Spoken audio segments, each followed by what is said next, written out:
frontier. This is Football Daft with Stephen Purden, midfield dynamo and average actor, Chris Toll, target man, suspicious character, and With the top end of Stevenson,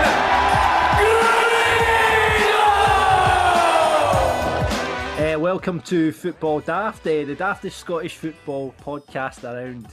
And I would say welcome the team, but they've dinged me this week and there's appears to be no one here. Stephen's stuck in Shield Inch because of rain. Grado's up to his eyes in babies, and Toll's just in a sea of depression. So, kidding on! Kidding on! Fools he's all there. No, but really, Bob is off again. Yes. Bob is off again. I know, that guy's not going to get a wage this month. And he's not going to get a wage. He pulled me up last week. He pulled me up about last week's episode.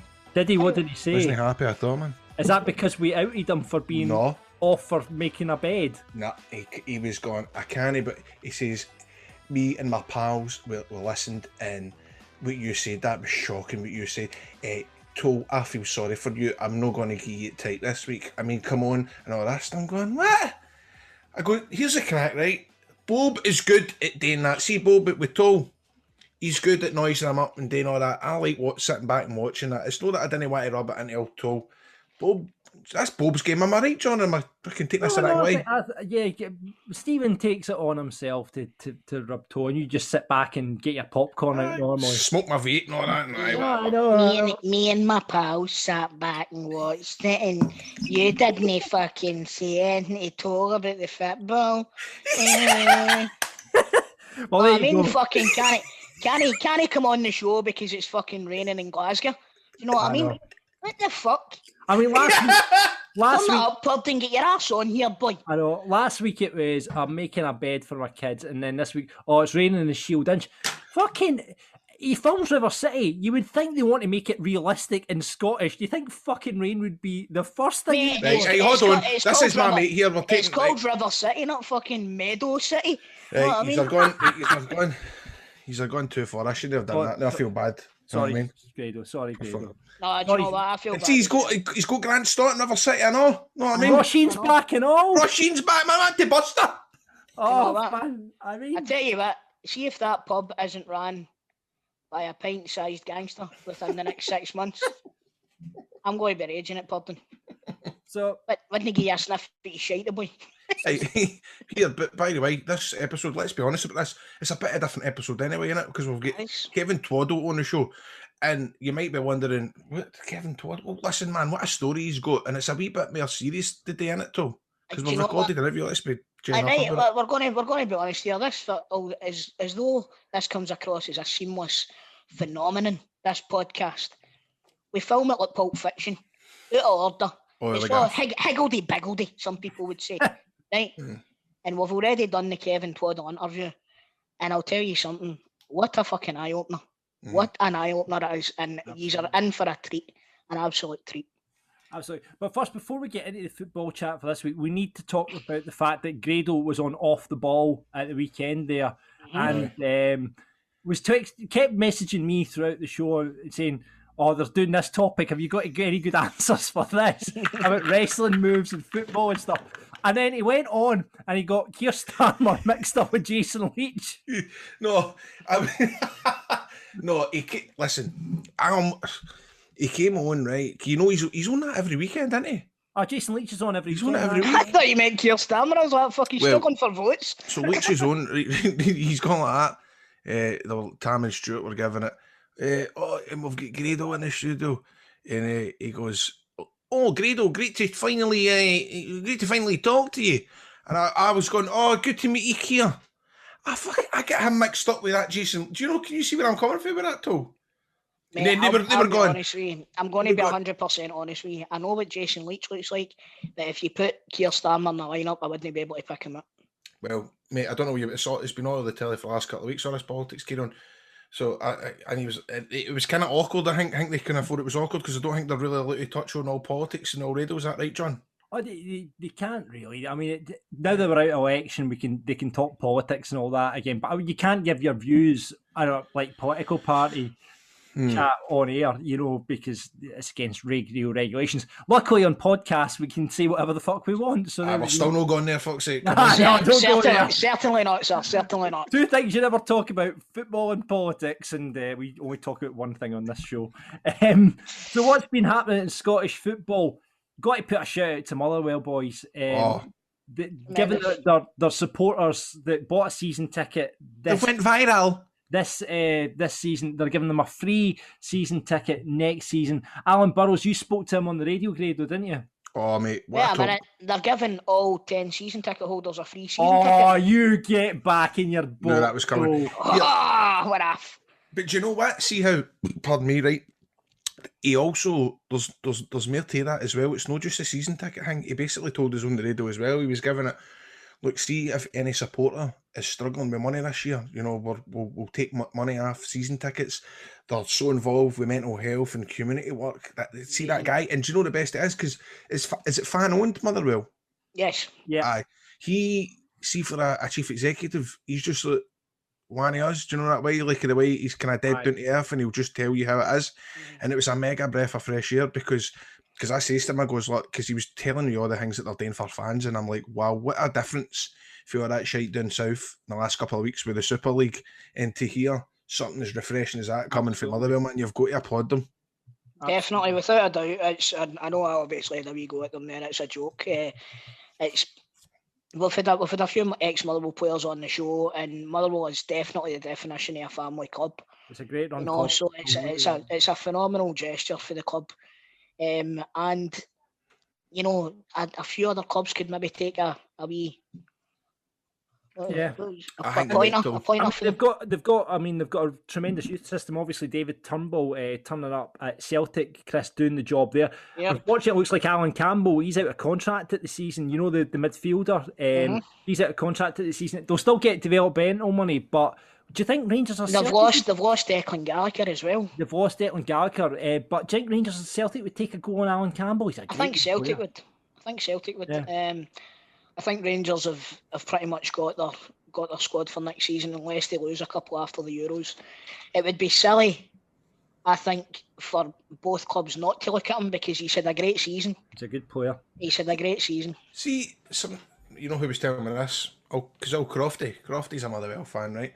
This is on Go Radio. He was telling me, apparently, Motherwell, if you look at when Alexander took over, and if they had started the league for then, Motherwell would be second place. Is that right? Is that right? I think that sounds like shite grade. I'll be honest with you. I don't know. I'll be honest with you. I'm not going to take Crofty's word for that. No, I think he's talking shite grade. Was this after a few fucking champagnes in the hot tub? Please go, if you do get a chance, check out the Go Radio Facebook page. You can see Grado getting ducked into a jacuzzi by Crofty and singing. What was it? By the way, that wasn't a mispronunciation. He did get ducked in the jacuzzi. If you want to advertise, go, mate. Batter in, son. There we go. There we go. Stephen Gerrard voted manager of the year by Scottish football writers. Obviously, after getting the 55 Grado. Do you think, though, if Callum Davidson was to win the Scottish Cup, they'd have to take the award back off him? No, I mean, it's like Callum Davidson does. I mean, you've got his cup games is how many games, right? Rangers have went the season so far. Touch wood. It's a Wednesday night. We're recording this when Rangers are playing Livingston. We're undefeated in the league. How many? I mean, cup games. How many games is that overall? All the two cups. You're talking what? Rangers only played 3? What do you mean? 4 cup games, and they managed to get beat twice. No, but what I'm saying to you is, we've won more games overall. Don't fucking told. What about the cup games? What, Grado? How did you what about know your win all fucking of cup them? games? You'd have to. Aye, but how did you know win all of them? I'm not saying my team's manager should be manager of the year, Graham. I'm saying my team's manager should be manager of the year, Chris. Aye, but what I'm saying is, it's a bigger achievement for St Johnstone to win 2 domestic cups than it is for Rangers to win the league there. No, it's not. Aye, it is. It is. No. In terms of, I get what you mean. I get what you're saying. It's big news for a team outside the Old Firm to win 2 cups. However, what I'm saying, that's only judged on so many games. The league is judged over 30 odd games. You can't compare that. You can't compare that. Like Callum Davidson's done something that Stephen Gerrard can't. But he's not won the league. I bet Steven Gerrard hasn't won the cups. But I think for St Johnstone, bearing in mind, right? Fucking hate St you, Johnstone, I think. He's raging. See, I can't keep up with you this now. I look like that. No, No, mate. I'm at the Yeah, wind he's up. trying to cut up. Fuck this. He's walked off. No, putting in Grado. perspective, I think putting it into perspective, right? St Johnstone have won one. Listen, Stephen, does it matter? Right, Is anyway. Stephen Gerrard's the manager of the year? We 155. We stopped at 10. Move on. Right, It's like Celtic. It's like I have to laugh at Celtic fans. It's like the start of the year. Oh, we're going to win 10 in a row. Then it's Shane Duffy's going to rescue us. Then it's Lennon out. Then it's they're going to crumble. Then it's fucking. Oh no, I remember the Rangers fans at the start. You're all one going to last do the dance. treble. Now the Celtic fans. Now that all the Celtic fans have got to grasp on is Callum Davidson for manager of the year. Oh, we're going to dance. We're going to dance. Oh, Rangers are going to do a treble. Oh, wait a minute, Rangers are going to do a double. Oh, Well, you're we're only going making to a fool of yourself there, son. Right, Well, I'll make a fool of you, Well, son. I think as a neutral, I would say Callum Davidson, if he wins the Scottish Cup, should be manager of the year. Anyway, let's Hibs move won on. it anyway, so it fucking doesn't matter. Well, then Jack Ross should get manager of the year. For God's sake, right. Kenny McLean out the Scotland squad for the Euros. Who should go in his place, David Turnbull or Billy Gilmore? Now, there's a question for you. Billy Gilmore, without a doubt, deserves to be going to the Euros. Was there not some sort of legislation brought in by UEFA where we're allowed to take extra players now? You are allowed to take extra players, so is it 26 you can take now off the top of my head? But if it came down to Billy Gilmore or David Turnbull, I know who you're going for, Grado. Billy's a pal of yours. Friend of the family. Chris, as a Celtic supporter, you've watched David Turnbull, you know what Billy Gilmore's all about. Who Right, so it's Ryan Jack that's went out, right? Ryan Jack and Kenny McLean are both out. Kenny McLean, right? John so, Fleck is probably going to get his place then as a result, so I think there's one place left. right, so there's one place. So what we're saying is John Fleck is probably replacing Kenny McLean. I would say John Fleck is, because he's been in and around the squad, I think John Fleck Right. goes. But he replaces Kenny McLean, who's a more forward-thinking player. I think if you're going to be pragmatic about it, with the fact that it's Ryan Jack that's been taken out of the squad, a more defensive-minded midfielder, I would say that you've got to take Billy Gilmore. Really, Kenny McLean's a defensive midfielder as well, though. That's the thing. I mean, But he's being replaced by John Fleck, who's like a more attacking player. What I'm saying. Right, Listen, okay. Billy Gilmore is around players. Right now, personally, now you can have a go at me, or you don't know about football, but I watch Chelsea, and I think right now we're one of the best teams in the world. I really do. Grado, when at any point have I ever said that you know nothing about football? No, but what I'm saying is I feel very vulnerable. I feel very naked on this show sometimes, right? Because you've not got your wee bodyguard with you. That's why I'm sitting here fucking fuming. My bodyguard. So what I'm saying is, there's a player, right? That's a boy for the Three Tunes. Going to he's going to be in the Champions League final. Let that sink in. You can't take a player that's involved in a team, right? Regardless, he's only played. I mean, I don't know if he's played in Europe. We played the other day against City. City. So what I'm saying is, By the way, for me, he controlled that. I know he gave away the penalty, right? But for me, I thought he had a tremendous game. 91% accuracy in his passing. He fucking bossed it too. Yeah, I'm a huge fan of Billy Gilmore. I think I've made that quite clear on the show. But I'm also a huge fan of David Turnbull. I just don't think Turnbull is quite at the level of Billy Gilmore yet. And I think Billy Gilmore could only kick on the whole Scotland team. Yeah. My worry is he gets brought into the squad and he doesn't get played. But is that not good for him to be around the squad, get that experience? Listen, no. Not when you're at a club like Chelsea. He's locking down at that, John. He's walking into an office. Not that he would do that, but... Straight away, he walks into that, like Grado's saying there, he walks into that dressing room. He's one of the highest profile players there. Yeah, but look who's in front of him. I mean, in days gone by with Scotland, but look who's in front of him in the pecking queue. You've got Scott McTominay at Man United. You've got John McGinn, £50 million rated player at Aston Villa. Stuart Armstrong's doing a really good job at Southampton this year. I mean, it's one position of the park that Scotland have got. With the exception of John McGinn, I would have Billy Gilmore in ahead of any of them. Whoa. I'm telling you, man, this boy is going to the top of the game, John. He's going to the top of the game. Yes, I understand what you're saying there. He's you know, he comes in and it's good for him to get the experience. But what you need to remember is he's getting a better experience day in, day out Exactly. at his club team. What are you talking Understand? about? What I'm He saying played beside Ollie McBurney at Scotland. We'll maybe know anymore. Right, allegedly. Let's just fucking steer clear of that one. Right, okay, let's move on then. That was a good debate, but it was all right, wasn't it? It was good. Aye, I think we were singing for the same hymn sheet there, Graham. Aye, we'll see how long that lasts. Just wait to the Hingway interview. The Hingway? Aye, wee Hingway's coming on later. The Twaddle interview, man. We'll have more. We'll have pre-record this. Me and Toe fell out during the McGregor and Gorham chat, but you'll find out later on. If he's drank my juice in anger. I just did have you drink there, thinking back about it there. So we'll have more football chat later on the open line probably. The big question is this week, after it was alleged that Conor McGregor may be taking over at Celtic after he was asked the question, we're asking what celebrity would you like to take over your club? As I said, our guest today, Kevin Twaddle, wrote a book entitled How to Lose a Million. He's going to be on the show talking through the book, his issues with gambling, and also the football teams he played for. Football Daft with G4 Claims. Been involved in a road traffic accident? Call them now on 01698 767 172. I tell you about G4 Claims, because remember this, if you've been in a road traffic accident, it's not your fault. Here is the crack. G4 Claims can make it easy for you. This is what they'll do. They're going to provide you with complete accident management support that you require. They're going to recover their costs for that fault party. And look, your motor is going to be replaced by a vehicle replacement. It's going to be very much like for like. They're also going to organise your vehicle to be repaired at one of their body shops, which is all approved, and it's going to be sent back to your door. Should your vehicle deemed a write-off, don't worry.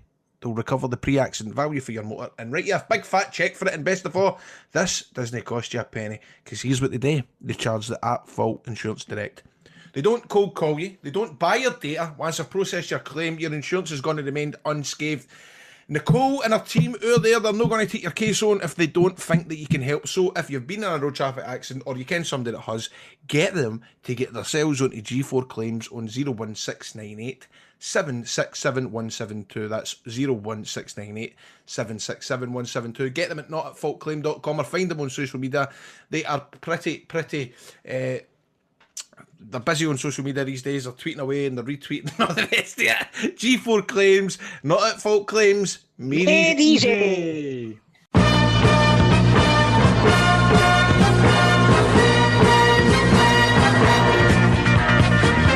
Football Daft Open Line, the open line where anything goes. Who wants to come on the show this week? We could talk about the Scottish Cup semis. You could talk about your player of the year, or you can maybe suggest a baby name for Grado, like Andy did. He says, I can't believe no one had mentioned a potential baby name for Grado's baby, Jerry Pauline Stevely. And that works for a boy or a girl, because it could be Jerry for a boy or a girl. So you could be Jerry. Pauline's actually a nice first name. Pauline, it's quite Pauline Stevely. That's lovely. Stevely. That's lovely. Well, it's lovely. It's lovely. Yeah. I can just see the fucking therapy sessions now. I'm named after a fucking... Unfortunately, we are a panel member down today because Stephen's not with us. But we'll crack on, because it's a bit unfortunate we're missing Stephen, because the first guy that's coming on is a man that wants to speak to Stephen. It's a guy called Kenny from Flip the Mindset podcast. You might have heard that. Stephen's been on it. Grado's been on it. And Kenny is setting up a football team. And he wants to try and get Mr. Purdon to sign, and potentially Grado as a coach as well. You're wanting to sign up, Bob? How did this come about? Well, I took up, first of all, congratulations. Thanks very much, Kenny. I appreciate that, mate. Thanks, big man. Good for you, mate. Honestly, I know Thanks how much. Very much, pal. Buzzing. I know how buzzing you'll be. I know. So maybe I'll get you for a wee dad coffee now. Let's do it. 100%. So A dad coffee. I want a dad coffee. So Kerry, you wanted to sign Stephen for you're setting up a new football team. First of all, tell us about the football team that you're setting up. So no, I'm not setting it up. So I've took over FC Southside, which is an amateur team playing GDFC or whatever it is. They play in the second division. Or whatever it is. It's good to know that you've done your research, Kenny. I've done homework. there's a few amateur leagues anyway, and we're running them, so that's all I need to know. So I took over the team, and it's a good group of boys. Derek Johnson was a manager previous. He's a fantastic boy. He's at Steny Women now. He's got a job at Steny Women, so he's moved up. Derek Johnson, as in ex-Rangers Derek Johnson? No, just to confirm that. Or is it Derek Johnson that comes on this show every once in a while? Yes, it'll be Derek that comes on the show. Ginger-haired boy. Aye, and he comes on quite a lot, Aye, so took over for him, and he left a great group of boys. So now I can kind of take them to the next level. I've got a couple of my pals that are ex-pro, a couple of ex-junior players coming in, and we've already got a good group of boys. So I said to Stevie, I know he likes his football, and when I had him on the podcast, he was talking about how he missed it. So I sent him a wee text, Stevie, get your arse into the team. Listen, mate, I'll be honest with you, right? Stephen's not been able to come on the show today because it's raining in Shield Inch, right? If he signed for you, he would get to play about 2 games a season, I would say. So I think you should move your targets. Why don't you try and get Grado? Listen, he's talking about being a goalkeeping coach. Why don't you get him to be a goalkeeper? The fucking stadium would be packed out every week. There'd be big signs like at the wrestling. You would sell foam fingers. Listen, think about it, man. What boys? I hung my gloves up at the ripe old age of 13, mate, and I decided to take up the old wrestling. But I do believe, I think I would be a good goalie coach. I think it'd be good. Ken just knocking the ball in before the game starts and all that, and doing the training. I'd love all that. That's not what it's all about, Credo. It's not just kicking a ball what at a else goal. did they do? Aye, but you see the guy, type in Andy Woodman into Google, right, into YouTube. He was Arsenal goalie coach, mate. He's about 25 staying, right? He's not going to be running about and doing drills. Aye, but he had a fucking 14 or 15 year career under his belt, mate. Aye, with fucking Leighton Orient. Aye, it's still better than fucking Task whistle and state boys.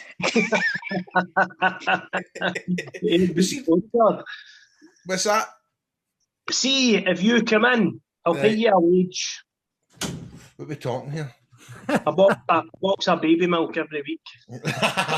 No, I'll take 20 plus my transport, £20 a week plus my transport and a wee brown envelope. See if you want to come in and do it, it'll be great. Be a good laugh, man. It's a great. Do you need Andy to run the club bar?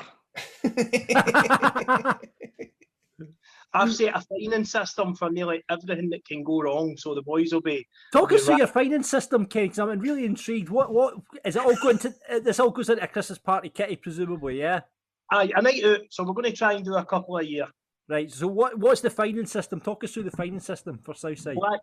Black boots. If not black boots, you get fined. So half the team get a fine on my first day. It was great. Talk when the manager's talking. Look in the manager's direction. Wow, that's pretty old. Is that old school? No, I'm only kidding.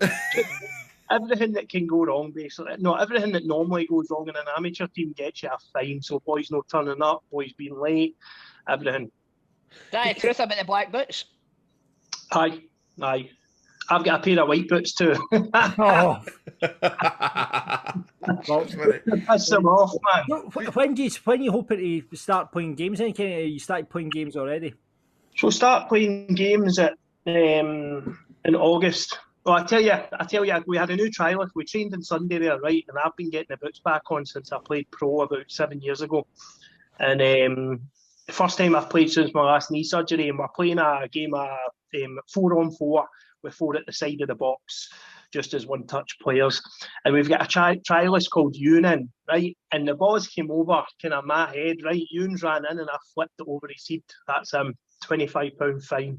Absolute.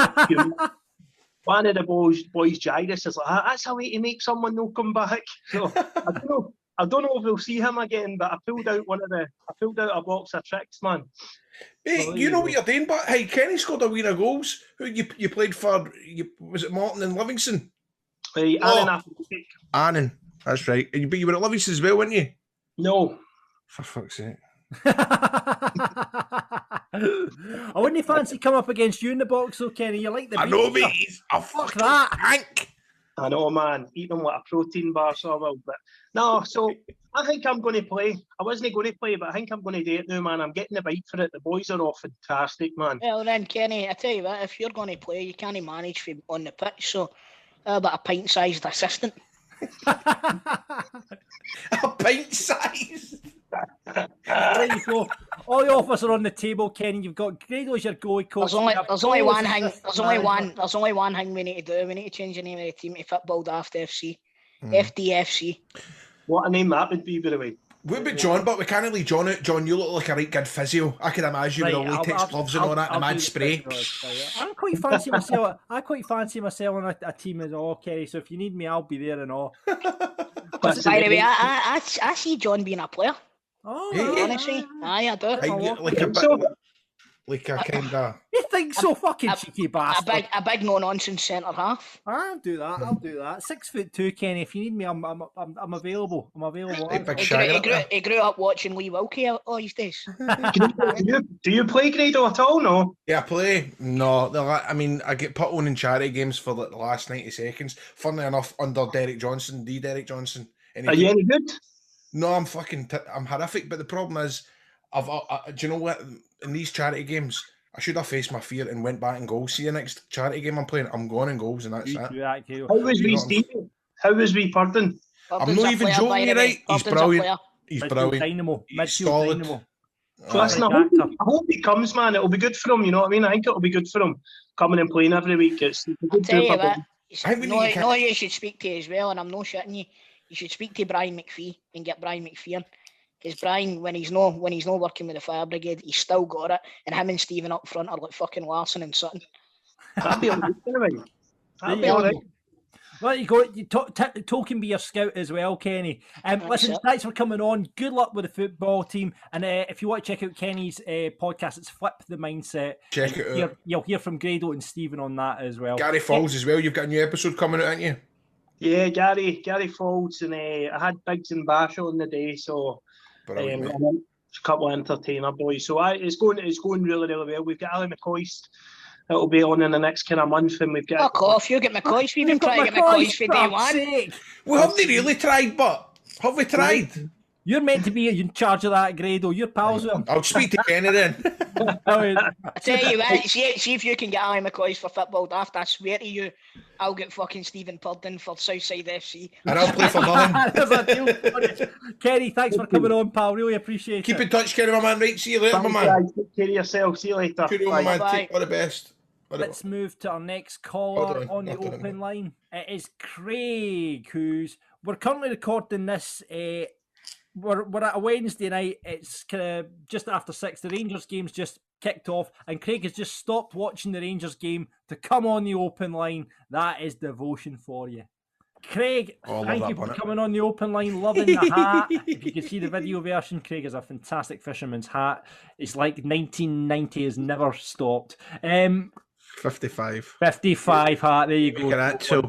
One for you. Craig, what you want to say this week, pal?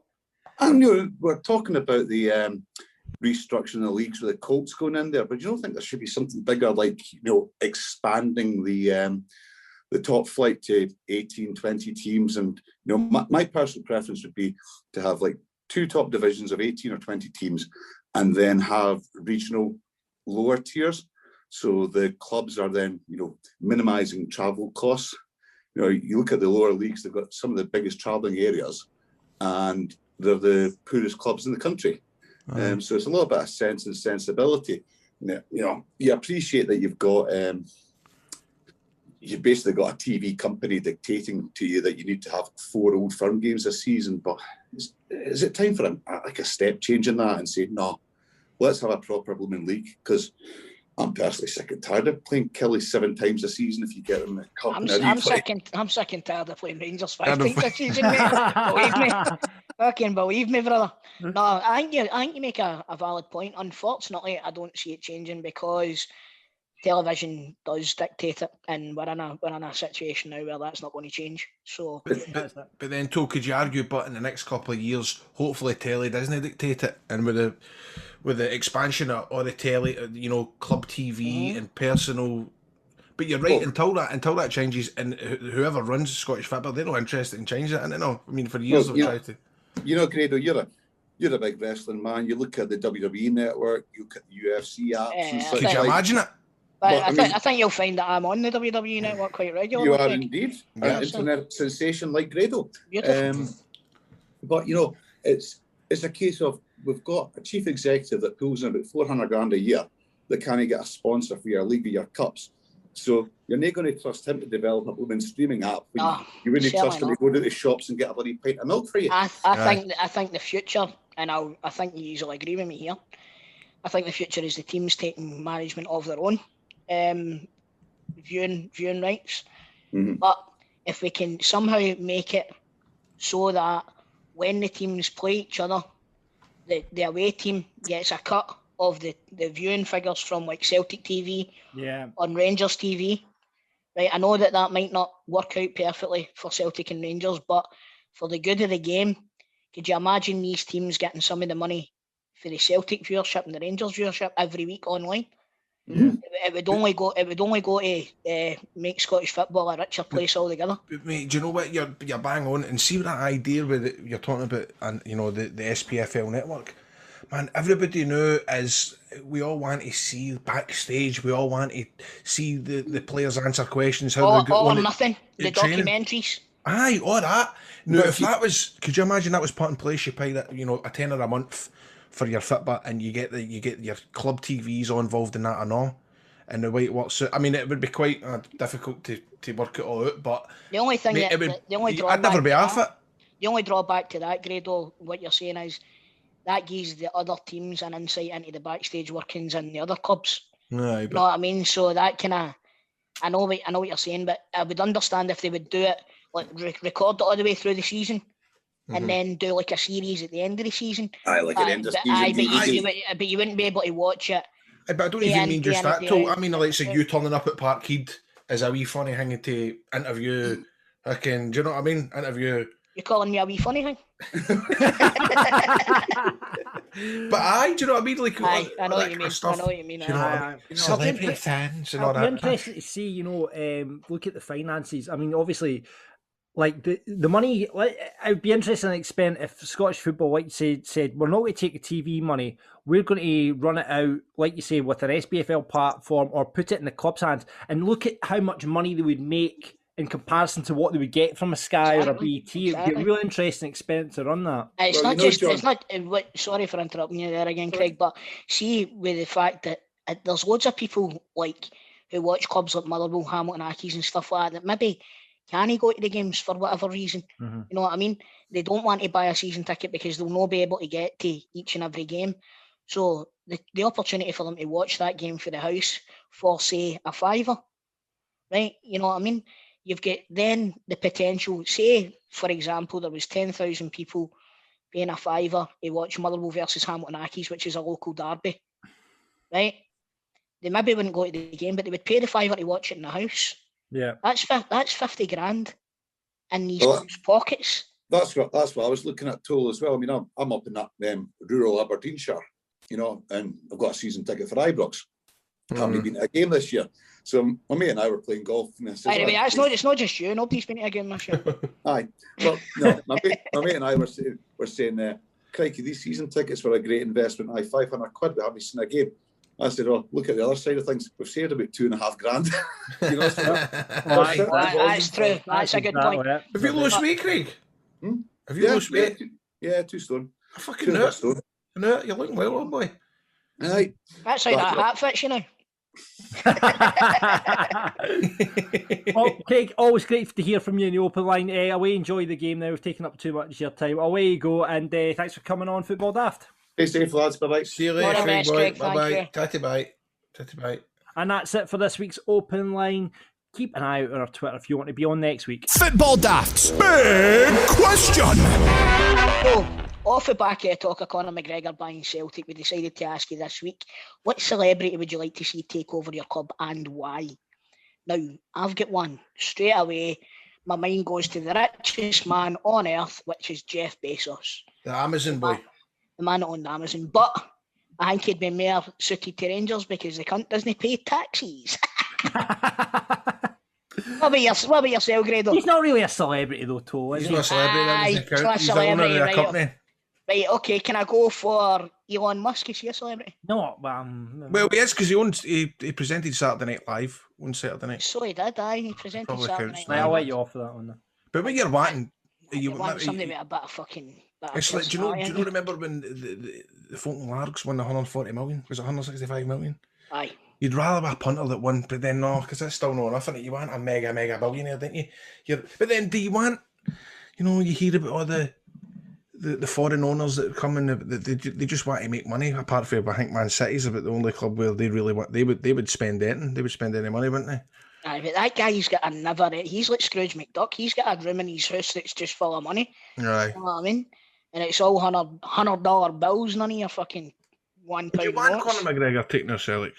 I wouldn't want him having a controlling stake, but it would be some buzz if he took a big stake in Celtic. Could you imagine the eyes that would put on Celtic? Mm-hmm. Could you imagine any of the players for the other team try to get fucking wide? Connor's on the sidelines like that. Who the fuck is this guy? Who the fuck is this? You're doing nothing. You're doing nothing. So it would be some buzz thinking about it. What about if we bring in Conor McGregor? Rangers maybe bring in, I don't know, a Tyson Fury or something like that. Aye.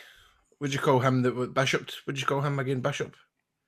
Who was it, the Manchester UFC guy? What was his name again? Oh, Michael Bisping. Aye, Bisping. Aye. Bisping. Aye. Oh, Bisping. No, he'd be a good buzz and all, but you could have Drew McIntyre. so you could have Big Drew. Aye, all right. I've beat him. Ah, so you have. That's true. Yeah. But what about you, Grado? You're Grado on that. charge of Rangers. Listen, he's got that Go Radio money coming in. Know what I mean? Mate. Aye. Maybe need to put in a couple extra shifts, man. Then they'll fucking. I need the overtime. Do the night shift. Travel, no, that. Back to the travel. And that was Luther Vandross with Never Too Much here on Go Radio. I'm with Graham Stevie, and I'm with you through the night. And that's my audition for Go Radio. So anyway, we'll get to what some of the punters have come in and said. Blair, straight off the bat, comes out with one that the both of us have fucking not even thought about, Grado. I know. Vince McMahon, the $1 billion strut before he unfurls the flag on title day, then grabs a mic and goes to the crowd. I'm your genetic jackhammer. The best would be if a manager wasn't pulling his weight and he fucking fired the man In the middle of the pitch. You're fired. Neil Lennon. You're fired. You know what? I swear to God, years ago there was a rumour about Vince McMahon and Rangers. See, back in the dark days. Was it no Shane McMahon? Was it maybe? Maybe it was There's actually. rumours all the time in Newcastle. It comes up every couple of years Aye. that Vince McMahon is going to buy Newcastle. All the time it happens. Do you know what? See if Vince McMahon get involved in football, could you imagine the promos on Sky Sports? I know. Oh my God, it would be tremendous. Ricky says Hugh Hefner is when it's all gone wrong in a part, the bunnies can be a welcome distraction. Well, Ricky, I've got to break some sad news to you. He's dead. Hugh's been gone for a few years now. John says Kevin Bridges at Celtic could use a laugh after this season. See, to be honest with you, John, this season's been one big fucking joke. Tweety Pie says Donald Trump. Oh, fucking hell. What club, but? Maybe Livingston or something like that. I'm telling you right now, we won that league. I don't care what anyone says. We won the league. Hayden says Calvin Harris, he's had them free spoilings, get money, plus we would have good music pre-match instead of the shite we play now. Ryan says Mr. Bean for Falkirk. After the shambles of a decision making by the board in recent years, his unpredictability would be seen as somewhat of an improvement. Sean By the way, I'll tell you what, hold on. Rowan Atkinson is a very, very rich man. he's a shrewd guy. He's a very guy. rich man. Want me to tell you why? Because it's the only programme that's in every country in the world. Every single country, because he doesn't talk. He doesn't talk. Genius. And not only that, is even the likes of when everything went YouTube, he's all over YouTube and all. Yep. All his stuff on YouTube, he gets paid for it. I watched a documentary Contributed about it a not lot. long ago. I think it was the 25th or the 30th anniversary. Mr. Bean, and me and Sammy love Mr. Bean. And by the way, do you know how many episodes he made of Mr. Bean? Was it no only 16 or something like that? 13 or 14, mate. Aye, I know. It's brilliant, man. Sean says The Rock, he's done pretty much everything else, so why not run a club? Also, can you imagine him asking Doncaster if he likes pie? Reese says Elon Musk to take out at Bucky Thistle so we can get rockets to the away games. Bomber Brown says Gordon Ramsay because the half-time pies would be top draw. That's good.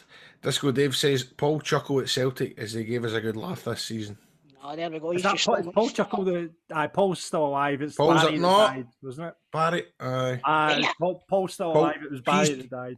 Paul, by the way, if you're wanting to entertain, man, Paul Chuckle tweets him making his dinner and all that, and he's dancing about to 80 songs and all that. He's good crack on Twitter.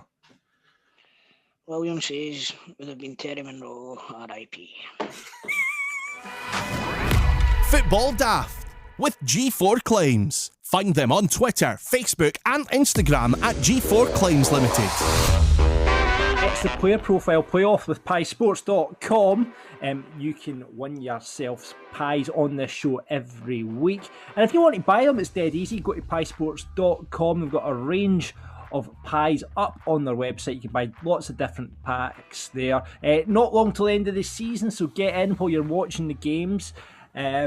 You can also do it via their SOS hotline. That's Send Our Savouries. That's 0141 739 9999. They'll deliver free of charge to loads of postcodes across Scotland. Check out the website for details.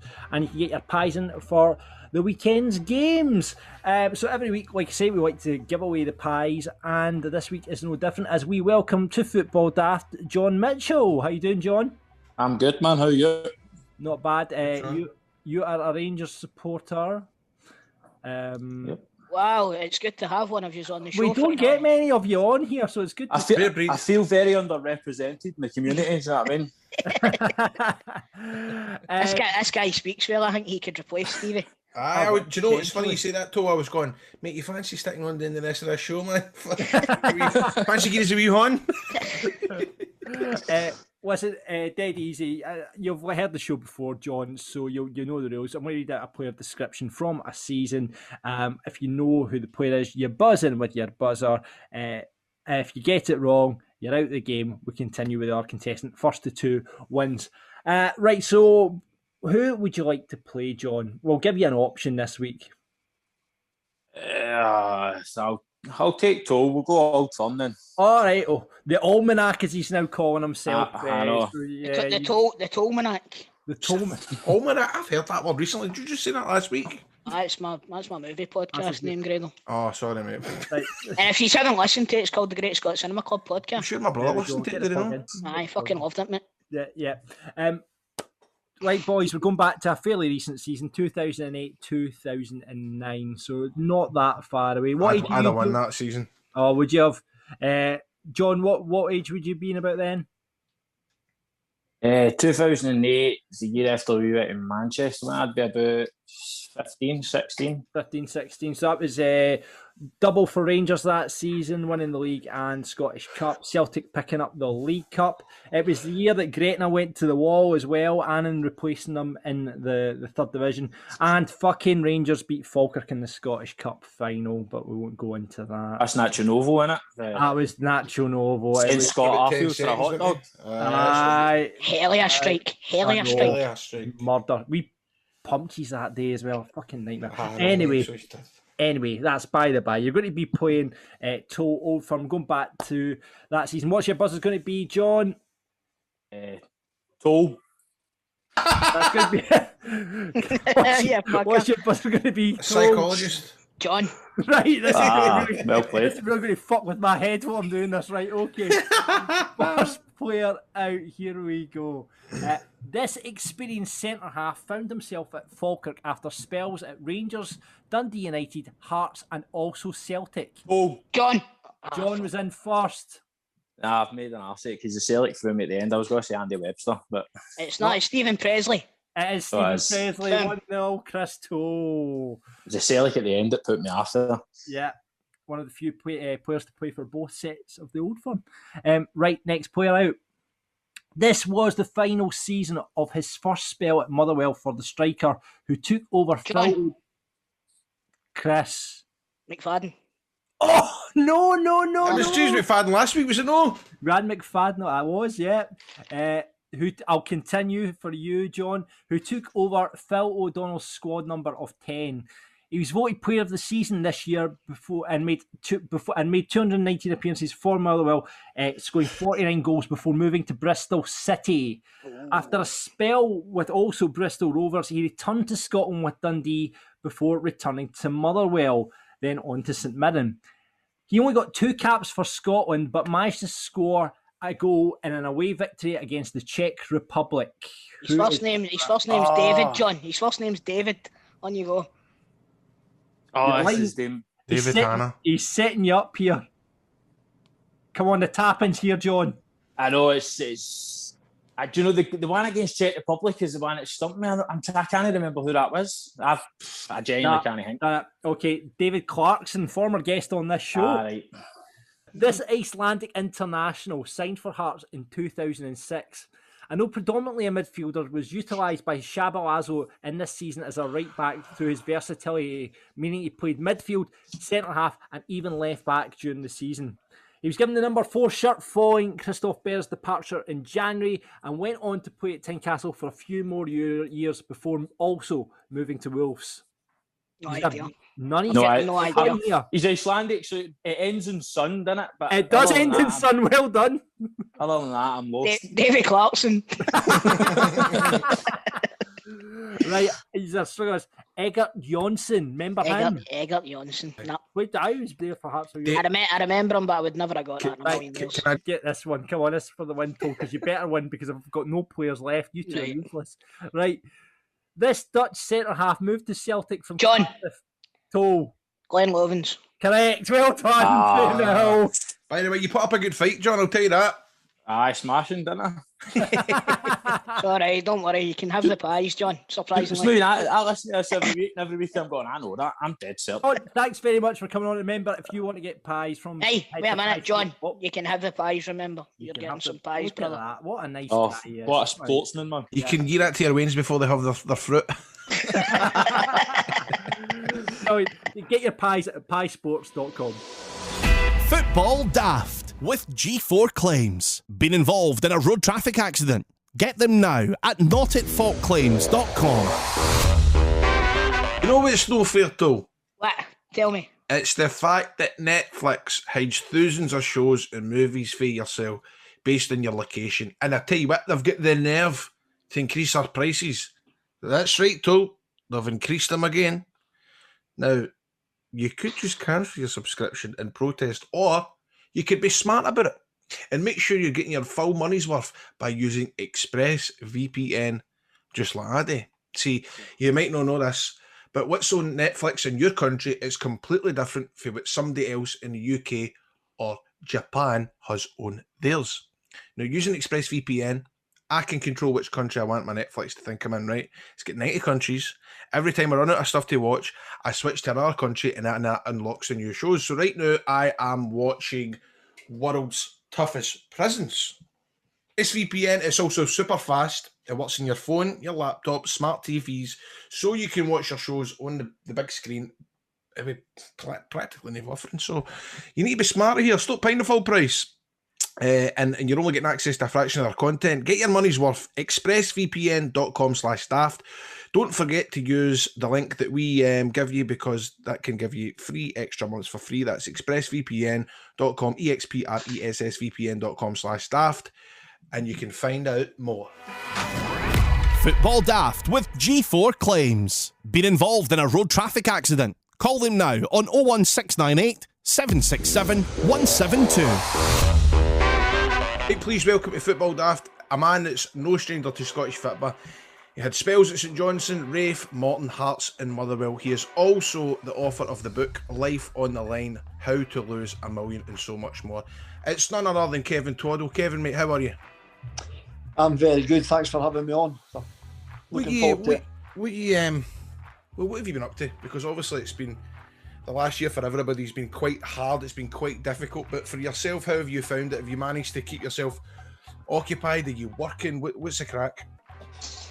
You know what? It's probably been the best time ever. I know obviously I didn't want to see people dying and stuff like that, but now I've kind of changed my life a bit in the last year. I've started doing I've obviously got to Gamblers Anonymous for my gambling and stuff like that, but I started going through a 12-step recovery program that alcoholics normally go through. Started doing that, and you know what? It's led me to just open my life up a wee bit. I've started running, something that I was the laziest boy, mentally, physically. Last year, 17 stone 2.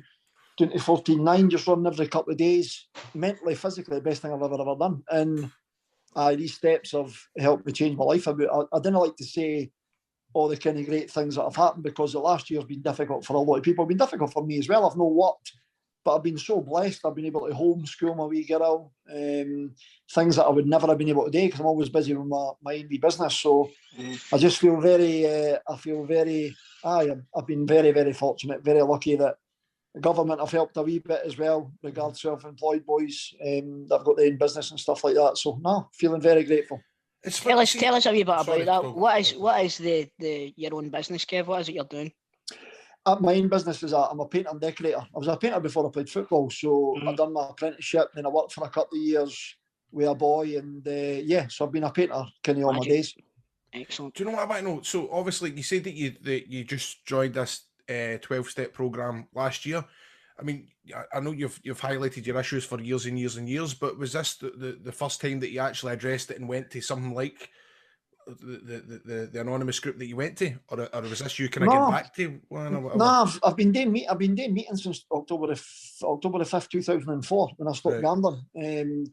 I've been doing meetings. This was just, you know what? Last year I was in a position where I was a wee bit sick and tired of being sick and tired. Hard to explain, but I'd stopped gambling, but I'd done nothing else. I'd never changed the person. I was still lying, cheating, manipulating. I just still wasn't a very nice individual. And you know what? I thought there was mental life in that. I wanted to be a better person. And I'd heard this thing. I've heard it all the way through my time in GA. I've heard about this 12-step recovery program. And I tried it in 2016. I got to step 4 and chucked it. I wasn't ready for doing it. And it's the greatest thing hardest thing I've ever done in my life. Without a shadow of doubt, it's the most soul-searching 9 months but my word, the best thing I've ever done, for sure. Wow. You know what? It's like obviously your story is pretty inspiring. I must admit, I've had a read through and you've been extremely honest in your book. You spoke about how there just now how you only recently stopped lying and cheating, but obviously back when you were gambling, you were stealing and stuff like that as well. It's for some reason, I don't know why, I never ever seen gambling as an addiction. I always thought of addictions as like drugs, drink, like smoking and stuff like that. Do you know what I mean? I never ever seen gambling as an addiction because it never affected me, right? But recently, over the past couple of years, I kind of realised that I had a bit of a problem with drink. When I was drinking, it turned me into a horrible person, and I realised it wasn't good for me, so I got rid of it. What was it that finally pushed you? What was it that gave you the slapper across the face, basically? Because I know what it was for me personally, right? But what was it for you that gave you the slap across the face that you said, right, I need to change something here? I think for two situations like that, I had it in 2004. I mean, I tried to commit suicide in 2004, ended up in hospital, really no well, and I'd reached a point in life, I'd lost a relationship and stuff like that. My life had spiraled out of control. I heard words from someone saying to me that you've done so much in life and you've got nothing to show for it. And it came for someone who kind of I cared about as well. And it absolutely ripped the heart out of me. And I thought, you know what, I need to stop doing what I'm doing, gambling. I need to change and I need to. But you know what, I spent all the years for 2000 and 2004.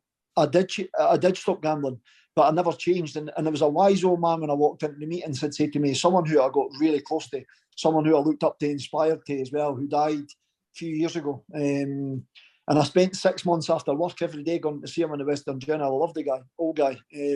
But he said to me, you know what, if the person doesn't change that walked in the door, you walk back out the door the same person. And it was an inevitable that I was going to walk back out the door the same person because I've never changed. I've never done nothing to see why I was an angry person, why I was full of ego, why I had so much pride, I just had all these character defects and I had never really heard of this 12-step program in 2016. And as I said, I thought, yeah, I'll try that. I didn't want to be angry with people. I didn't want to be just a horrible individual, but I just wasn't ready for it. But you know what? Last January 28th, I'd reached a point in my life where everything in my life I'd stopped gambling for all these years, but nothing had changed, and I wanted to change. And I thought, you know what, I'm going to get. So I got a sponsor who was in AA, who was an alcoholic, and he's became he's like another fatherly figure to me, someone who's changed my life about and gave me an opportunity to be the person I'm today. Obviously, you've wrote a book, Kevin, but do you think right now there is enough spotlight being put on the old gambling? I think you're right. You're right what you're saying. I think nowadays is mental health nowadays is kind of huge. I mean, I was at Motherwell, and I mean, I was seeing a doctor for anxiety and depression. I mean, I was living the fucking greatest life. I was a football player. Nobody would have ever seen the turmoil and the horrible kind of feeling inside. Living an emotional roller coaster. I was high as a kite 1 minute, winning fortunes, losing fortunes next again minute, and suicidal. So. You know what? I done my forward with Paul Merson. I went to meet Paul Merson and done my forward as well. And he said something to me back in the day, and I thought, I've never ever seen it kind of in that way. But he said to me, no, you can see somebody coming down the street, you can tell that they take drink. You can see somebody coming down the road and you can see they take drugs. But you can't see somebody who just lost all their wages and suicidal that's been gambling. And gambling's such a hidden killer. And the worst thing, especially through this pandemic as well, is a lot of people have started going online and doing stuff, and it's the hidden killer. That's what I was going to say to you at the beginning, Kevin, when Grado was saying how you've been day to day for the pandemic started. I was actually going to mention that must have put extra pressure on you. It really must have, because it's so easy just now to get a bet on, right? Regardless of where you are. You know, if you're sitting at work, you open up your phone, you've got an app, you can stick a bet on. You're in the house, you've got your computer open, go onto the website, you can get a bet on. You can phone up to put a bet on. It's surely. Do you feel that there should be more regulation? Well, when you're talking about football all the time, obviously my kind of bugbear is, I mean, Scottish football's riddled with Ken Ladbrokes, Willie Hills, all these different things. Yet football players are feared to come out, and I was doing talks with the PFA and stuff like that. There's a lot of players came to me, and there's a lot of players I deal with privately as well just now that play Premiership in England, people that play in the Scottish Premier League, people that can't come out and say, listen, I'm really struggling, and because the papers get it, and then their name's brought through mud. And it's sad that society is a story like that for a paper to be bringing someone to. But you know what? It's not even the person the person you become, but it's the amount of people you take down with as well. I mean, families are ripped apart. I would have left my mum and dad homeless. I hate to say it, I'm the most family boy as well, but I was rife with addiction, and I'd have left them homeless. It wasn't for my dad being a wee bit clever than what my mum was. I'd have left them homeless, and it's such a travesty because you know what? I've had so many amazing times with my mum and dad, morals, values, the way I was brought up, and I lost all in gambling on one hand, addiction in the other. There was ever going to be one winner. So, but listen, anybody can go and put bets on now. Anybody can go and drink. Anybody can go and take drugs. You can. It's unfortunately it is a choice at the end of the day, and it's all right for me to blame Ladbrokes and blame Willie Hills and blame all these. I didn't do that today at the end of the day. I had choices to make. I didn't make all the right choices. I take responsibilities for the things that I've kind of done, and to the people that have done them too. I've been able to make amends to a lot of people and a lot of places and a lot of things. And so, but it's sad because you know what? People didn't see a way out as well, which is a sad part. But and as you said, there's one of your friends who goes away, and it's horrendous. What I wanted to ask you, Kev, was what's the connection, do you think, with young football players or any football players at any age with the likes of gambling? You said obviously you had issues with anxiety and depression. Is it that? Is it loneliness? Is it the money that they're getting? Is it the boredom? Or is it all of them? Is it a big factor? You know what? It's I have to say to you, gambling is an epidemic in life. It's not just in football. Ken, obviously we're on to talk about football, but it doesn't matter what you do. I've watched people in my rooms that are brain surgeons. They're in GA. They're brain surgeons. They're people performing on people's brains, but they've got problems with gambling. And it's every walk of life. In football for young kids, it's just it's the culture. See, when I was going in football clubs, the only clubs that didn't have problems with gambling were Rangers and Celtic because they're fully foreign people. Foreign people didn't have they have a different. It's a different. They didn't understand why people would want to go and spend all their money or lose their money. Or Scottish culture, British culture, it's just huge. Gambling's massive, and you find that most foreigners in Scottish football didn't bet. And as I said, I feel for the young kids. you're embroiled in it. You're in the culture. Everybody's talking about it in the dressing room. And Scottish football sitting talking now about, listen, if anybody's gambling on football, it can be any football at all, world football, your own football, whatever football you're gambling on, you're allowed today. I'll guarantee you, most Fridays, if you were to go around all Scottish clubs for the Premier to the First Division, to the Second, to the Third Division, and you were to see who was putting bets on, you'd have no football. Because I'll guarantee you 85-90% of people put football bets on a Saturday. Mental. It's nuts how some of it comes out and some of it doesn't, though. Do you know what I mean? Yeah. It's like, I think, obviously, like, for example, for talking sake, like Ian Black, when it happened with Ian Black, it was because he had bet against strangers. Betting against your own team. Now, straight away, that raises an issue. Now, I don't see the problem in a footballer having a bet as long as they're not gambling against their own team. You know what I mean? I don't think that there's any issues there. I've got to say, I'd have been jailed. See if it was now, and I didn't say it with any pride whatsoever. It's disgusting. I'd have been jailed. I'd have been jailed for getting booked, for kicking people, getting sent off. I can remember Billy Davis used to say to us, take centres, kick the ball down at the corner flag, and everybody push up and we start the game down there. You can fucking bet in the first corner to go out now, first shy. Or, that's right. I'd have been jailed. Do you remember? I think it was a couple of years ago. There was a junior game or something like that, and one of the bets was for the first throw in to be in the first 10 seconds, and the guy just kicked it straight out for centre, and it turned out that all of the I don't think that there wasn't regulations on the junior game in gambling at the time or something like that, but both teams were on it. Both teams had money on the ball going out in the first 10 seconds. So it's like you said, it would be quite easy if it was as accessible now back then as it is now. It would have been, you'd have been making a fortune. You would have been making a fortune. You know what I mean? And like you said, you'd end up in the jail. I think years ago I used to say, people used to laugh at me. This is when I was doing the talks with the PFA. I used to say, you know what? It'll not be long before Scottish football has some thingies for match fixing. It was in Asia, coming to America, came into South America, and it came into Europe. And there's people being investigated in Scottish football now that nobody knows about. There's high-profile football players getting investigated. Their thingies, their whole phone's been taken off them. Things been just because gambling's huge. It's absolutely. That's an eye opener. That. Yeah, definitely. See how it's part of your recovery, right? Sometimes, but surely you must have to sit back sometimes, right, and go. And obviously, you've had your issues, you've had your problems, major problems. But at the end of the day, man, you were a Hearts supporter as a boy, yeah. Yeah. You played for your boyhood heroes. You played football at a level that a lot of folk would have loved the chance to play professional football. So I think it sometimes you've got to sit down and go and think back to the good memories that when you turning up to Tynecastle to play, and that Saturday must have been brilliant. To be fair, I was at Hearts. Fuck, I didn't really perform. To be fair, that was when my life was fucking out of control, and it was out of control. And I'll never know how well I've done in my football. I didn't know how I've ever done half the decent things I've done in life in football, because my life was just an absolute.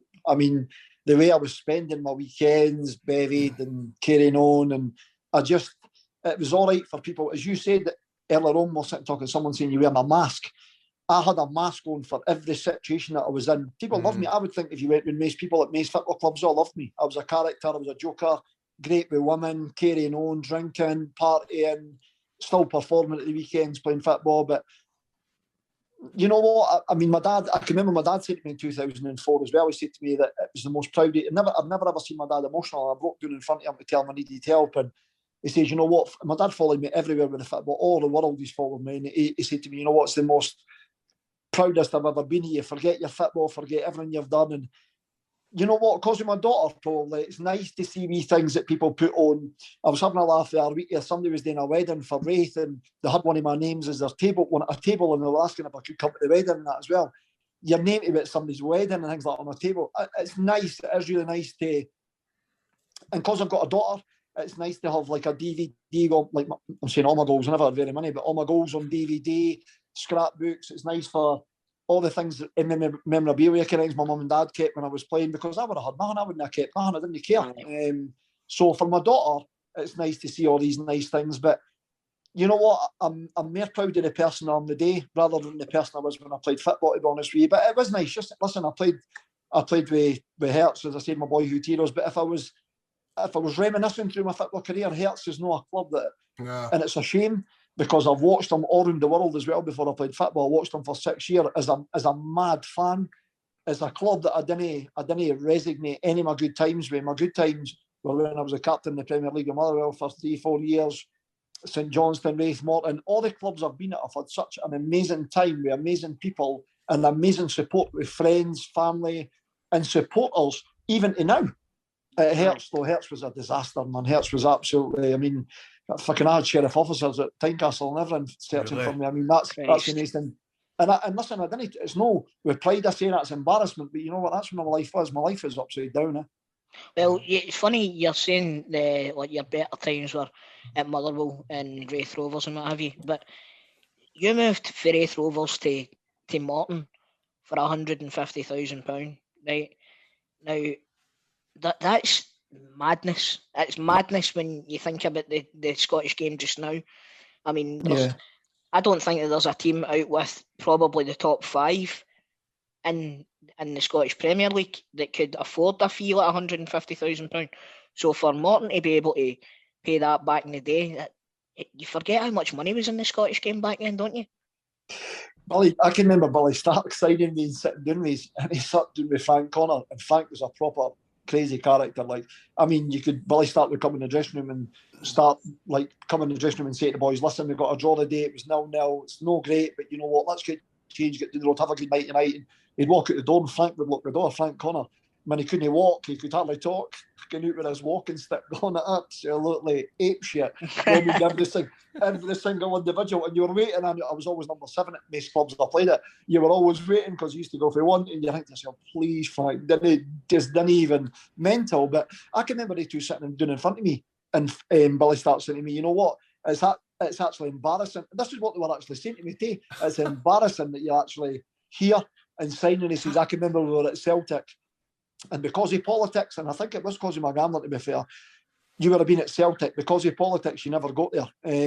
He says, it's embarrassing you're here. He says, listen, mate, Billy kept my book signing as well, my book launch, and Billy knew I had problems away for the football. He tried to change me. I just wasn't ready to change. And he was an amazing individual, great family guy. So was Frank, and I still keep contact with the two of them now, as I do Billy Davis. But they were sitting down in front of me saying, what the fuck are you doing at Morton? Jeez, you should be playing something like that, because I was buzzing to get to Morton. It was mere money and just crazy, man. Absolute mental. Frank Connor, the only Old Firm manager with a 100% record. There you go. There you go. Very true. Very true. I think I get that from him about every time I speak to him as well. So tell us this one, and you mentioned previously before we started recording that you didn't have a great time under Tommy McLean as a manager. What was the reason for that? Was it? I always thought Tommy McLean came across as a cantankerous bastard, to be honest with you. You know what? By the way, he was only my manager for 3 weeks. He came into Raith. Jimmy Thompson was the manager. Then Ian Munro came in. No, sorry. I think we came in for 2-3 days, and he went away at United. He got offered the job at United. He went away at United, but I don't know. You know what? And the older you get as well, when you can see, he was just old school. He wasn't a bully, but he verged on. And that, by the way, I wouldn't listen to anybody shite. It wouldn't matter what anybody was saying to me. Everybody kind of used to be scared of a lot of people like that. That didn't bother me. I was above all that. I wasn't above all that, but I thought I was. And I wouldn't listen to anybody's shite, to be honest. And I don't know. For me, he was very old school, very, didn't bring the best out in the boys. But you know what? He's done amazing with his football career at the end of the day. I just wasn't in a position to listen probably to him. So I take my hat off to him and Jim McLean. They done brilliant for football back in the day. It's just football's evolved now. It's a lot more. Aye. I mean, you wouldn't have got away with a lot of the things that these boys got away with back in the day. You wouldn't have got away with them nowadays. Can't say I'm wrong nowadays. Sorry, we were saying that. It's like, I think that's a big part of the problem with what happened with Celtic this season. Yep. You know, I totally agree. I mean, it's strange to see Celtic in the state they're in now. It's a shame. Well, I mean, it's a shame as well. I mean, I'm a Jambo, but it's probably a shame for I mean, Rangers have done amazing this season. I'm not really a Celtic or a Rangers. I don't really kind of really follow any teams now, to be fair, but it's Rangers have done amazing. Steven Gerrard's done amazing. It's just a shame to see Celtic in the state they're in because the quality of the players that are there now are just. I was lucky, and there'll be a lot of people who'll never get the opportunities I've played against Gaza, Loudrop, Di Canio, Cadets, Larsens, Van Bronckhorst. I've played against all the greats that the Bulls, you're never going to get the opportunities in Scottish football that I've no chance.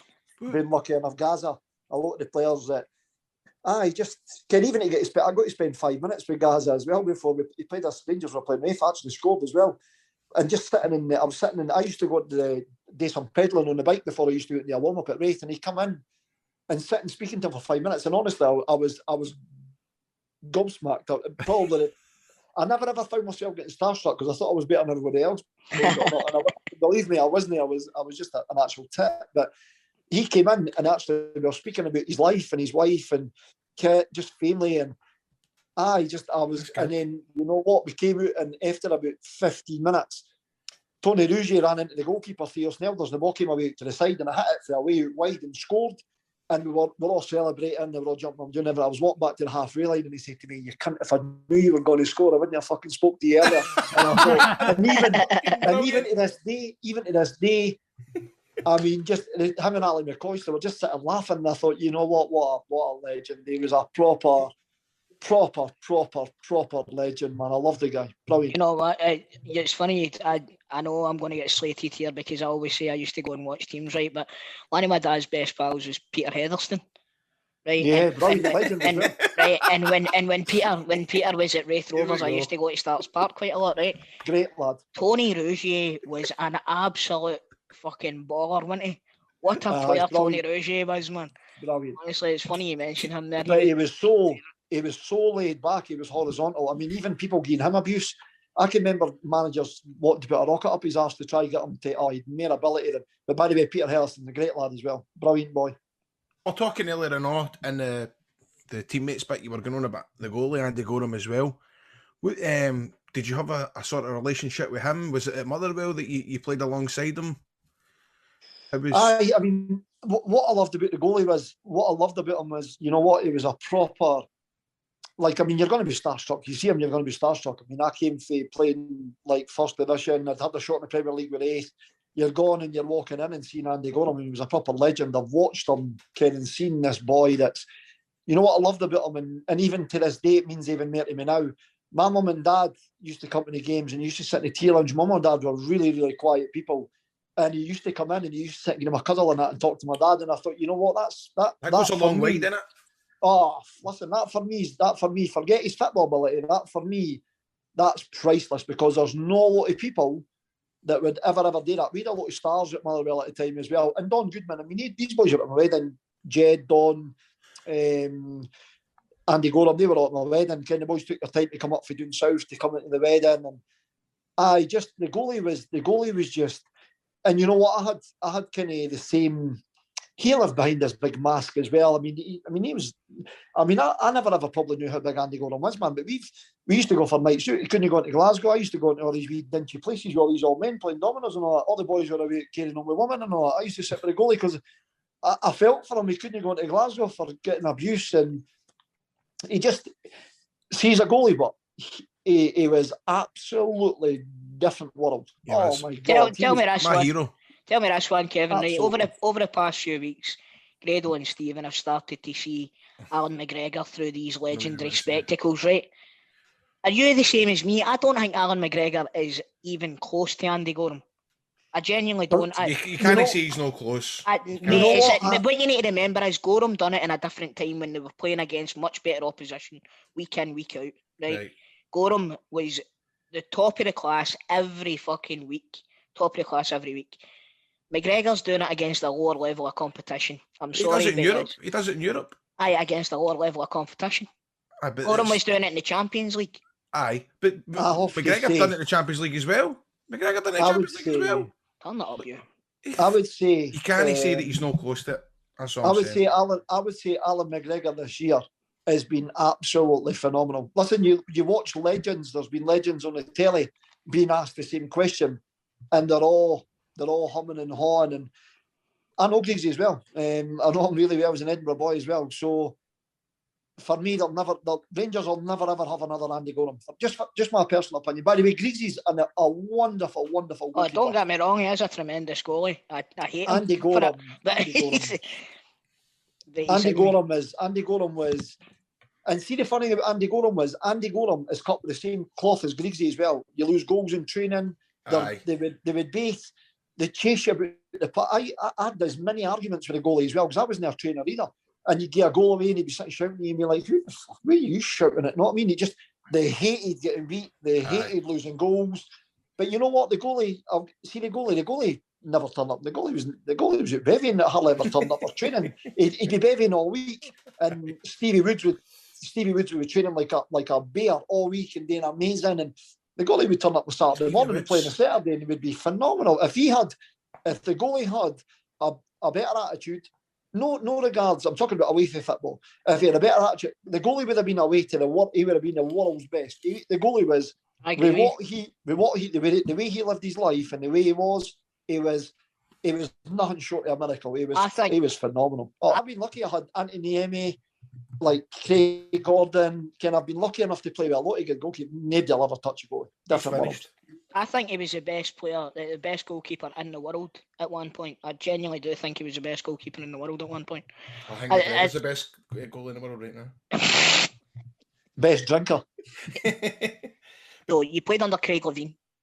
Now we've had Craig on the show, and his public persona is definitely different to what we encountered on the show. He was funny. He's part of his magic. Was he like that in the dressing room? Was he more laid back than his sideline performances let on? The managers. Craig was. But I have to say as well, when you're sitting talking about earlier, he's the hardest guy I ever met in my life. With he is I can remember going to watch him against Raith, and I can remember Graham Hogg hitting him an absolute belter. He never moved. He hit him once and knocked him clean out. His tune got sent off. I saw YouTube. We spoke to him about that, didn't we? He was a machine. He was a machine. He was hitting a speedball, like very, very, very, very scary individual. By the way, you wouldn't want to get. I've watched him have a few barneys with a few of the boys as well, and by the way, all the boys having to try to drag him back. He's crazy, by the way. He's so different away from football. He is. He's a genuinely lovely guy who has got a really dry, good sense of humour as well. Aye. But no, when he's in the football, he's kind of mundane and he wasn't. He was a right serious kind of, but he's different away from football. He's actually a really nice guy. He doesn't know anything about football because we do a quiz at the end of this show and he's at the bottom of the fucking list. I've thought to go. Oh, brilliant. So did you ever get abuse from fans when you played? Did the fans ever? Aye. Me? Fuck, I got abuse every week, man. How did you ever take it the wrong way or what? Oh no, I loved all that. I loved it. I used to be the part of it. No, I wanted it to be about me. That thing with my ego as well. I can remember we were playing. I'd never played with Hearts. This was like back in the day when I was at where was I? I was at Motherwell when we were going. It was first time I played it. First time I'd ever been at Easter Road playing it as well. And everyone in Edinburgh knew as soon as I started playing with St Johnstone, I was in a date. I was telling them how much I was a jambo, and I can remember we went to play Easter Road, and Scott Leach was playing with Motherwell at the time as well. And Scott Leach had played with Hearts for years and years. And before we went out, he's like, "Oh wait, you hear the abuse I get here and all this?" And I said, "By the way, I'll get more abuse than you'll ever get." He's like, "No, listen to me." And goes out there to warm up. We're running over the pitch, and he starts singing, "You Hearts bastard, you." And Leachy's sitting to me, I told you. I says, "They're actually shouting to me." And so Leachy's like pointing, and he's actually talking about me, or you talking about Kevin Twaddle, you're a wanker. I was hated by the Hibbies, but it's bizarre because I mean I've spent a lot of time with a few players away from football and that whatever, and I've spent a lot of time watching Hibs as well. And people kind of forget, and football's great at the time. I love taking abuse. I loved it. I used to. Even just when they were shouting, you knew that when you were doing really well, people were always going to give you abuse. If you weren't getting your name shouted, then you probably weren't doing as well as what you should have been. I definitely know, but we're getting back to what we were talking about previously, with regards to your book that you had brought out. Now, a lot of people see you as a inspiration, right? And a lot of people have gone through gambling issues within Scottish football. Like, for example, Brian Rice went through a wee bit of trouble at a point in time. Have you ever taken it upon yourself? And I remember you talking about sponsorship and stuff like that, and obviously that goes through like Narcotics Anonymous and Gamblers Anonymous as well. Have you ever taken it upon yourself to kind of like approach any of these people and kind of give them that crutch that maybe they need with regards to the gambling or anything at all like that? Well, through obviously going through this programme as well, part of your step 12 is going to helping other people as well. So I have two sponsees now that one's just actually through the programme. He's just spent the last 9 months going through the programme, changed his life about. He's a walking miracle, man. But I mean, I do that with the football as well. And by the way, I wouldn't go as far as saying I'm the inspiration. Like, I put my story out there. I just wanted people to know, you know what, there is help out there. And but that's inspiring, mate. Exactly, that's you're hiding your light under a bushel there, mate. To be honest with you, because there's so many people that feel as if that they've got nobody to turn to, and when they see stories like yours coming out, you know, and they're in the position where they can get in contact with you, you know, like maybe like an ex-footballer or a manager or something like that. All it takes is for them to see that and then go, right, well, if he can do it, then I can do it. You know, but you know what? I feel for people in life. I'm only an inspiration because I played football. I didn't want to be an inspiration because I played football. I'm the only reason my story's out there, and the only reason it's became huge to everybody is because I played football. But you're using it for the right purposes, Kev. I suppose I'm, but you know what? I think I'm far from an inspiration. I just think, listen, I take inspiration from people that have learned how to run and get fit again and be fit and healthy and be a good person. But I tell you what, they won't see themselves as inspirations either. So you know, you need to take the credit where it's due, and I think that, you know, that should be part of your 12 steps, mate. Take the credit where it's due. When you've done something right, you know, take the plaudits. No, I get that. If I ever do well and I'm deserving it, I get it from my sponsor. But it doesn't come out very. It doesn't come out very regular. No, you didn't do it for. I know back in the day I would have done all these things for the wrong reasons, but I didn't do it today for to be an inspiration or for to be a great person, or I just want to help people. You know what, there's nothing better in life than being able to say to somebody, listen, if you're struggling today, you know what, I'm here, you want to come for a wee cup of tea, or but I didn't think that's inspirational. I think the people who are inspirational are people who sit and say, you know what, I need a wee bit of help today. I'm really struggling in life. I didn't know where to turn. I didn't ken where to... that was you though. That was me back in the day, but listen, people, I'm still trying to ram this down your throat. You're an inspiration, right? Shut up.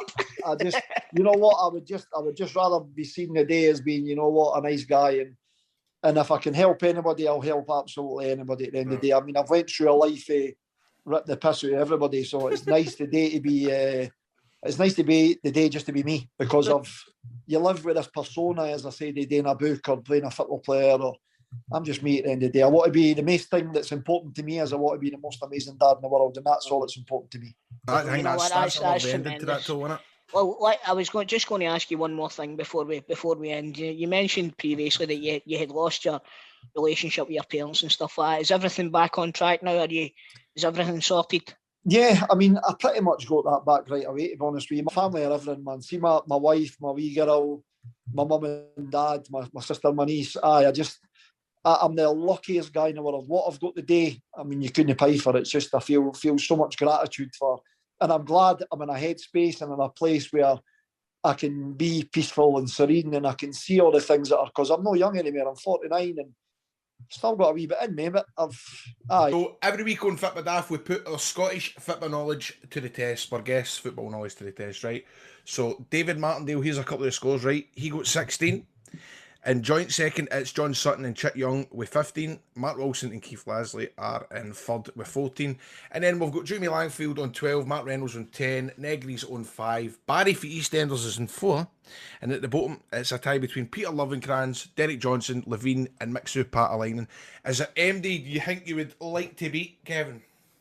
I've got to be honest with you, I'm 49, and I would say before we even start the quiz, a wee bit dementia fucking hang me down a wee bit. So to be fair, the questions, if any they were numbers in gambling, 20 out of 20, but Right.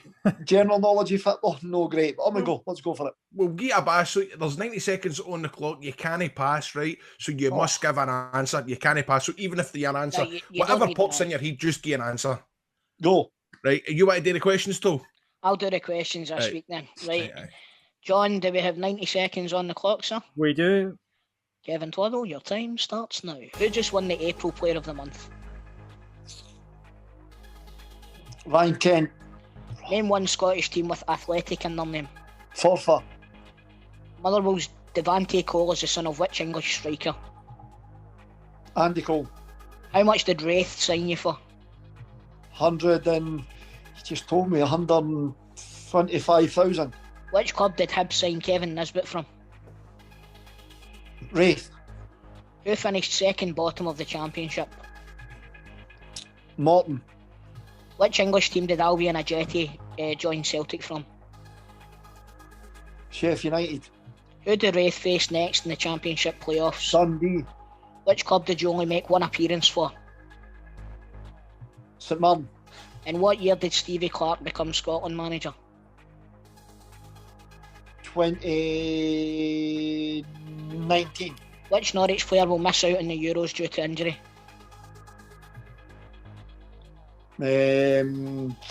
For Scotland. Oh, don't know. Charlie Mulgrew. It's no. But anyway, Who scored the second goal for St Johnstone in their cup semi-final? oh, the boy scored the free kick. Kevin Twaddle. Wrong. In what year did you join Motherwell? 1989. Name any Scottish club Paul Hartley has managed. He's Cove Rangers. Which European country does Ryan Gould play his football in? Time. Portugal. That wasn't too bad, mate. No bad, no That was bad. not bad, A mate. decent effort.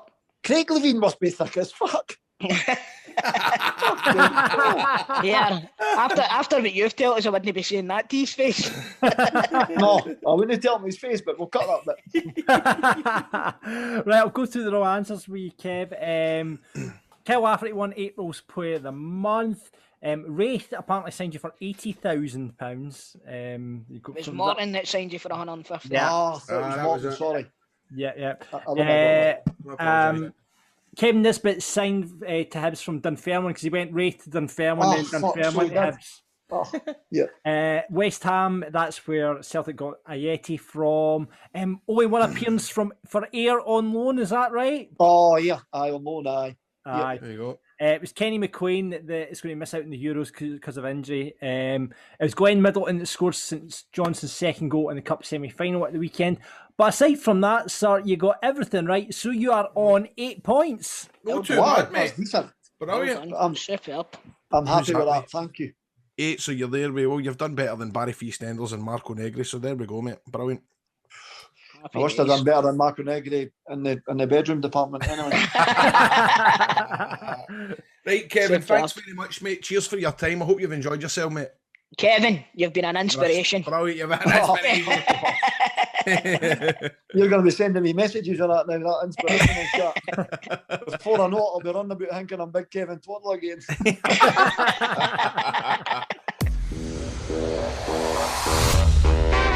Anyway, this has been Football Daft Talk. Get your off your phone. Sorry, I was checking We're to see not that finished score. yet. Just checking to see Anyway. that score. What is the Celtic score? Nine each.